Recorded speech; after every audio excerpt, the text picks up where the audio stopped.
கர்த்தருக்கு சோத்திரம். வந்திருக்க இயேசு நாமத்தில் வந்திருக்க பிள்ளைகளை ஆசீர்வதிக்கிறோம். என் பையனுக்கு கபடி விளையாடி கீழே விழுந்து அடிபட்டு ரத்த கட்டு மாறி இருந்துச்சு, வீக்கமாக இருந்துச்சு.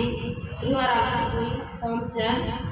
அங்கேயும் இங்கே பார்க்க முடியாது, நீ ஏற்கனவே தஞ்சாவூர் அழைச்சிட்டு போய் காமிச்ச இடத்துல காமிங்க அப்படின்னு அனுப்பிவிட்டாங்க.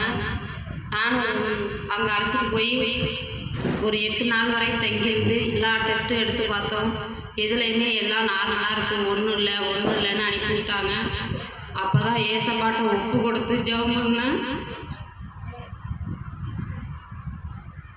அந்த இடத்துல ரத்தக்கட்டு மாறி இருக்கு அப்படின்னு சொன்னாங்க.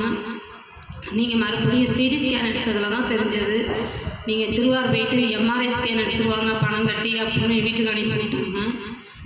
எவ்வளோ செலவாகும் அப்படின்னு இடத்துக்கு 7500ரூவான்னாங்க. சரி நான் எடுத்துகிட்டு வந்துடுறேன் அப்படின்னு சொல்லிட்டு நான் எடுத்துகிட்டு வந்துட்டு மக்கியா நாள் போகிறப்ப அது ஒன்றும் பெரிய இஷ்யூ மாரி இல்லை, நீங்கள் நார்மலாகவே மருந்து மாத்திரை எடுத்து சாப்பிட்டு சரி பண்ணிடலாம் அப்படின்னு சொல்லி வீட்டுக்கு அனுப்பிச்சி விட்டாங்க. இப்படியாய் செய்த தேவனுக்கு கோடான கோடி நன்றி.